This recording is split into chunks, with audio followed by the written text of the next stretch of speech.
Rejoignez-nous pour explorer l'univers des stoïciens et découvrir les 10 secrets qui transformeront votre parcours personnel. Dans un monde où l'exposition est la norme, nous apprendrons comment la sagesse stoïcienne préconise le pouvoir du silence pour protéger nos expériences les plus intimes. Préparez-vous à plonger dans des leçons intemporelles qui façonneront votre perspective sur les défis, les vulnérabilités et la croissance personnelle. Restez jusqu'à la fin et renforcez votre parcours avec des pensées plus puissantes. Tout d'abord, nous discuterons des luttes invisibles auxquelles vous faites face. Derrière chaque position que nous occupons, se trouve un univers d'histoire. Certaines sont partagées ouvertement, mais la plupart sont gardées secrètes. Ces récits silencieux, composés de défis et de batailles personnelles, possèdent un pouvoir immense. Pourquoi? Parce qu'ils nous façonnent, influencent nos perspectives et testent nos limites. Tout comme l'acier le plus résistant est forgé dans la chaleur la plus intense, nous sommes façonnés par ces luttes intérieures. Épictète nous rappelle que ce qui nous arrive n'est pas l'aspect crucial, mais plutôt comment nous y réagissons. Ces paroles résonnent dans de nombreux moments où nous faisons face à des pensées accablées par des défis inconnus du monde. La question est de savoir si nous devons tout garder en nous. Ce n'est pas une règle absolue. Il s'agit de choisir judicieusement avec qui partager et quand. Bien que tout le monde puisse écouter, tout le monde n'écoute pas réellement, et encore moins comprend vraiment. Décider de révéler ses batailles est un choix personnel. Il est essentiel de partager uniquement avec ceux qui ont gagné le privilège de votre confiance. Sur les réseaux sociaux contemporains, il y a une incitation à l'ouverture, mais l'accent est mis sur le choix de ce que l'on divulgue. Laissez certaines batailles être les vôtres et seulement les vôtres. Elles servent de témoignage de votre résilience, une médaille d'honneur. Malgré la tendance naturelle à chercher du réconfort chez les autres, il est crucial de se rappeler que toutes les oreilles ne sont pas accordées à la profondeur de vos luttes.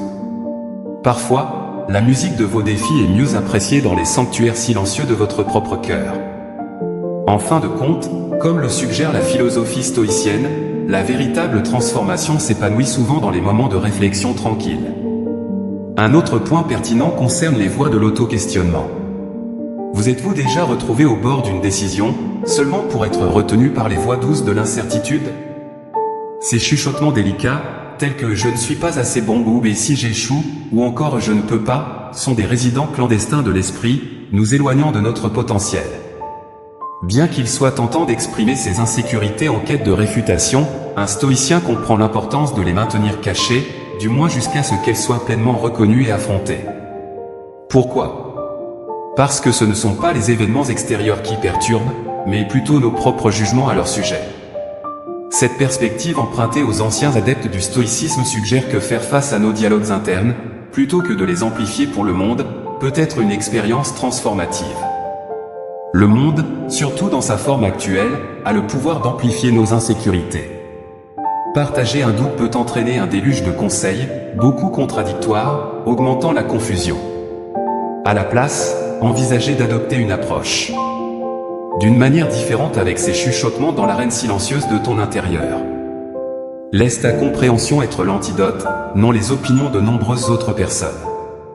Défie ces voix, dialogue avec elles, peut-être même argumente avec elles. Aujourd'hui, où chaque émotion peut rapidement devenir un spectacle public, il y a un pouvoir incomparable à valoriser la solitude, surtout en contrôlant les voix rebelles du doute de soi. Elles ont besoin de ton attention exclusive, pas du monde. Il est plus sage de d'abord réparer les fuites dans un bateau en particulier que d'inviter une audience à le regarder sombrer. As-tu déjà ressenti le poids du regard curieux d'une autre personne sur toi, impatiente de ton prochain pas? Il y a quelque chose de profondément valorisant à tenir tes plans futurs avec dignité, plutôt que de les laisser devenir le sujet de discussion à table, en famille ou même avec les voisins. Tes aspirations, rêves et ambitions sont à toi pour que tu les appréhendes. En ne révélant pas tous les détails, tu maintiens un élément de mystère et d'imprévisibilité. Nous vivons à une époque où tout le monde est pressé de partager, mais la force réside dans le fait de garder tes paroles pour toi-même, laissant les actions parler d'elles-mêmes. L'histoire nous offre de nombreux exemples de personnes qui se sont vantées prématurément de leurs plans, seulement pour les voir s'effondrer. Napoléon Bonaparte, par exemple, avait un génie militaire incomparable, mais sa confiance excessive en lui-même et la divulgation de ses plans se sont avérées être sa perte. La bataille de Waterloo sert de rappel frappant que révéler, parler trop, peut conduire à sa propre chute. Des entrepreneurs comme Howard et Hess étaient connus pour garder leurs entreprises secrètes, s'assurant que les concurrents soient toujours un pas en arrière. C'est une leçon sur le pouvoir de l'imprévisibilité et l'avantage stratégique de la discrétion. Aujourd'hui, nous sommes plus connectés que jamais, avec des plateformes sociales nous séduisant et annonçant chaque intention. Cependant, le stoïcisme nous rappelle qu'il y a de la valeur à prendre du recul et à adopter une approche plus réfléchie. En gardant tes plans futurs secrets, tu protèges non seulement tes ambitions, mais tu accordes également la liberté de t'adapter et de changer sans pressions externes. Comme la sagesse de Sénèque imprègne nos pensées, si une personne ne sait pas vers quel port elle navigue, aucun vent n'est favorable. C'est un rappel captivant de tracer notre cours, mais de le partager seulement lorsque c'est nécessaire. Garder tes plans pour toi-même ne signifie pas que tu as peur ou que tu es incertain, au contraire, cela indique une compréhension puissante des dynamiques du monde. Tu ne te réserves pas pour garder un secret, mais tu préserves le chemin de ton voyage, en veillant à ce que lorsque le monde observe tes pas, il soit ferme, délibéré et toujours un mouvement en avant. La tentation du confort excessif peut sembler contradictoire, mais il y a une sagesse inhérente à garder secrètes nos actions régulières en dehors de la zone de confort. Lorsque nous partageons chaque défi, chaque aventure hors du commun, l'intention se transforme souvent subitement. Nous recherchons la validation, des applaudissements pour notre courage ou notre audace. Cependant, l'approche stoïque ne concerne pas la validation externe, elle concerne la croissance interne. La prochaine fois que vous décidez de vous lever une heure plus tôt pour lire ou de marcher sous la pluie pour vous sentir vivant, peut-être gardez cela pour vous. Ce n'est pas une présentation, c'est un voyage personnel. Des actes murmurés à travers le temps pour l'apparence ou pour un progrès authentique. Les archives historiques parlent d'Alexandre le Grand et de ses conquêtes sans égales.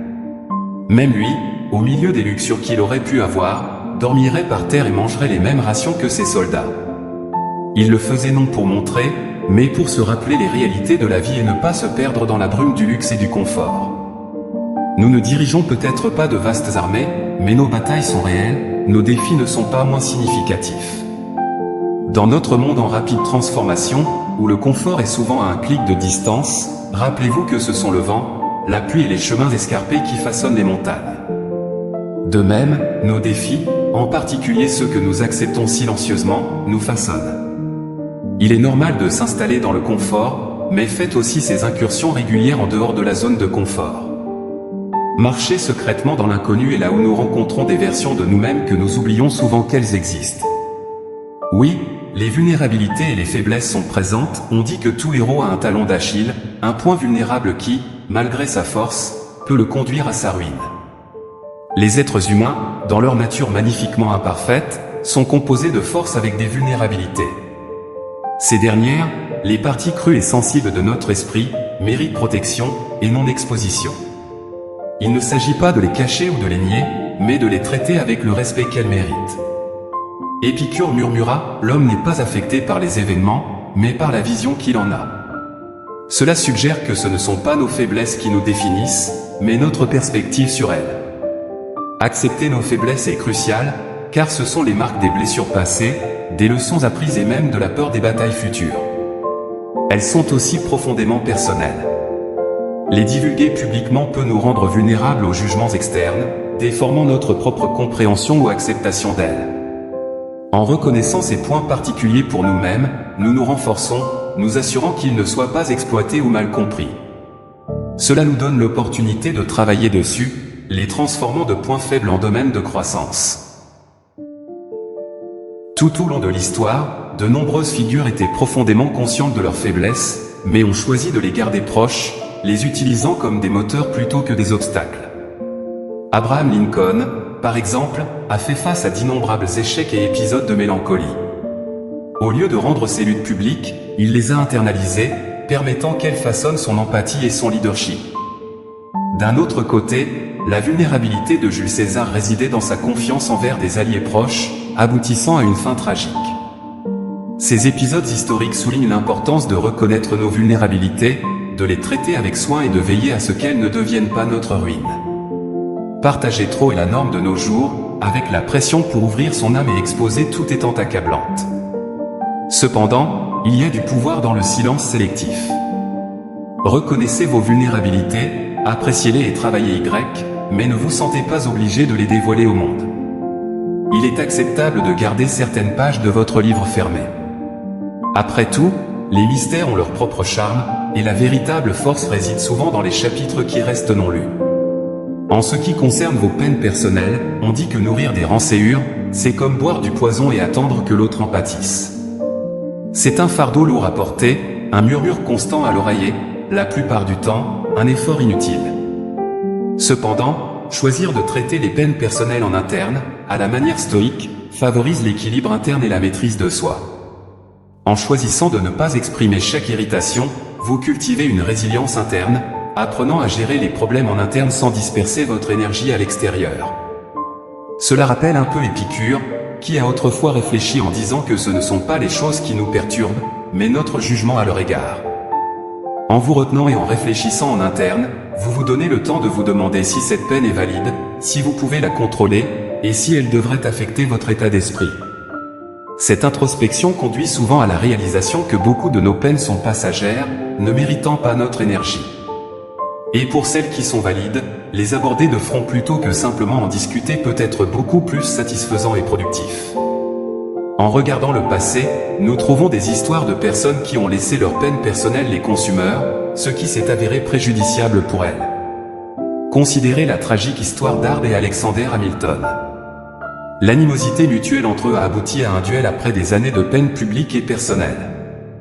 Les deux ont payé cher, Hamilton perdant la vie et sa réputation. Plus tard, il a réfléchi mélancoliquement sur ses choix. Son histoire sert de rappel frappant des conséquences de laisser les peines personnelles guider les actions de quelqu'un. Dans la société accélérée d'aujourd'hui, nous sommes souvent poussés à nous confier comme une forme de thérapie. Cependant, le stoïcisme conseille le contraire. Il s'agit de traiter les peines en interne, de comprendre leurs racines et d'agir avec sagesse plutôt qu'avec impulsivité. La prochaine fois que vous ressentez la piqûre familière de l'irritation, arrêtez-vous, réfléchissez et demandez-vous si exprimer cette peine changera quelque chose. Ou si cela ne fera que troubler les eaux. Parce que parfois, le silence est la réponse la plus puissante, et la paix est la victoire ultime. En ce qui concerne les réalisations personnelles, il y a une satisfaction silencieuse à atteindre quelque chose, que ce soit grand ou petit. Cependant, l'agitation du monde moderne nous oblige souvent à divulguer ces moments. Cependant, la sagesse stoïque nous encourage à embrasser et valoriser nos réalisations intérieurement, plutôt que de rechercher une validation externe. La validation provenant de l'intérieur est durable et authentique. La divulgation des réalisations peut diluer leur importance, transformant des jalons personnels profonds en simples sujets de conversation. Ce n'est pas pour diminuer la joie de partager des succès avec nos proches, mais un appel à la discernement, comprenant que chaque victoire ne nécessite pas une audience. Il s'agit de savoir faire la différence entre partager la joie et rechercher une validation. Au fil de l'histoire, les personnes qui ont annoncé leur réalisation de manière excessive ont souvent fait face à des conséquences imprévues. La légende d'Icare, même si ce n'est pas une figure historique réelle, enseigne que l'excès de confiance et la quête de reconnaissance peuvent conduire à la ruine. Embrasser le succès avec humilité ne diminue pas son importance, mais la renforce. À l'ère moderne, avec sa connectivité constante, cela présente des défis uniques, mais offre également des opportunités. La prochaine fois que vous accomplirez quelque chose, prenez un moment, ressentez, appréciez, puis décidez soigneusement avec qui partager.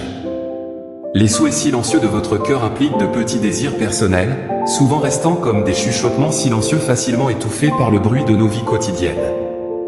Il est naturel de vouloir partager ces moments fugaces, mais exprimer ses rêves prématurément peut les exposer aux opinions non sollicitées des autres. Tout le monde ne comprendra pas pourquoi vous voulez apprendre à jouer d'un instrument ou vous intéresser au jardinage, et c'est bien. Comme un sage philosophe stoïcien l'a dit une fois, les rêves murmurés au cœur sont pour l'âme, pas pour la foule. Prenez un moment aujourd'hui, dans un monde où tout est visible, pour garder pour vous les rêves que vous n'avez pas encore partagés. Laissez-les grandir dans les coins silencieux de votre cœur. Quand ils seront assez forts pour affronter le monde et supporter à la fois les applaudissements et les critiques, peut-être les partagerez-vous. D'ici là, gardez-les, car ils sont votre force secrète, votre champ silencieux d'espoir, la magie qui attend de se produire à votre manière, en votre temps. Votre progrès personnel est comme une chenille subissant une transformation profonde à l'intérieur de sa chrysalide. C'est un processus caché pour le monde extérieur. Si cette chenille ressentait le besoin de partager chaque avancée minime qu'elle faisait, cela ne serait pas seulement distrayant, mais pourrait également interrompre sa métamorphose. Tout comme ce phénomène naturel, il y a une sacralité à garder les détails de la croissance personnelle pour soi-même. Chaque pas vers l'amélioration, chaque nouvelle compréhension ou autoréalisation, est un trésor. Cependant, tous les trésors ne sont pas faits pour être exposés. Certains sont faits pour être ressentis résonnant profondément en vous. Cela ne signifie pas que vous devez rester complètement silencieux. Le partage peut être thérapeutique et motivant pour les autres. Les stoïciens soulignent l'importance de réfléchir sur le progrès plutôt que de le proclamer. Cicéron, avec sa sagesse, a déclaré un jour, « Tant que vous vivrez, continuez à apprendre comment vivre. » Remarquez qu'il n'a pas dit de continuer à raconter à tout le monde comment vous vivez. Dans le monde actuel, où documenter la vie est devenu quelque chose de naturel, la hâte de partager des actes personnels sur les réseaux sociaux peut parfois obscurcir l'essence de l'expérience. Avant de décider de partager, faites une pause et demandez-vous s'il s'agit de validation ou de connexion véritable. La différence est significative. Revenant une fois de plus aux stoïciens et réfléchissant aux méditations de Marc Aurèle, il y a une réalisation fondamentale, l'univers est en constante transformation, la vie est subjective, et la transformation personnelle est un voyage profondément intime. Les opinions sur votre croissance changeront au fur et à mesure que vous naviguerez à travers les vastes eaux du développement personnel. Parfois, il est plus puissant de grandir silencieusement que d'annoncer chaque étape. En fin de compte, votre moi évolué parlera plus fort que toute mise à jour ou publication ne pourrait l'exprimer. Le doux flux des émotions peint le tableau de la vie avec les larges traits du bonheur, de la tristesse, de l'amour, de la colère et d'autres émotions. Bien qu'il soit courant de nos jours d'exprimer nos sentiments publiquement, notamment à l'ère des mises à jour en temps réel et des stories, il y a un pouvoir silencieux à garder certaines émotions pour soi-même. L'acte de se retenir ne concerne pas la suppression, il s'agit de comprendre que les sentiments sont des expériences profondément personnelles, souvent complexes et multifacétées. Les partager immédiatement ne capture pas toujours leur véritable essence. Parfois, le monde extérieur ne traite pas les émotions brutes avec délicatesse.